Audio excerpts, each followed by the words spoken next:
وَلَنَبْلُوَنَّكُمْ بِشَيْءٍ مِّنَ الْخَوْفِ وَالْجُوعِ وَنَقْصٍ مِّنَ الْأَمْوَالِ وَالْأَنفُسِ وَالثَّمَرَاتِ. 5 مدارج ہیں جس میں سے امام حسین جب وہ تنہا گزر رہے ہیں، شیر خوار بچہ بھی ہے، خواتین بھی ہیں جن کی عظمت کی قسم قرآن کھا رہا ہے، جن کی حرمت کی قسم قرآن کھا رہا ہے، جن کو آقا نے فرمایا کہ جو ان سے محبت کرے گا وہ مجھ سے محبت کریں گے. وہاں پر خاندان آل رسول ہے، خانوادہ ہے، گھرانہ ہے، رسول اللہ صلی اللہ علیہ وسلم کا ہے. لیکن وہاں پر کربلا میں نمازیں بھی پڑھنے والے موجود، نعرے لگانے والے بھی موجود. 72 تن ہیں اور 72 تن ازل سے آپ کے ساتھ موجود ہیں. آپ کے ساتھ موجود، اس طرح موجود ہے. نارمل دل جو ہے نا انسان کا 1 منٹ میں 72 مرتبہ پمپ کرتا ہے، پمپ کر رہے ہیں.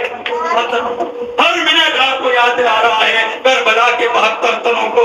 لیکن آپ نے اس کو فرقے کی نظر سے رکھا تو 5 مدارج.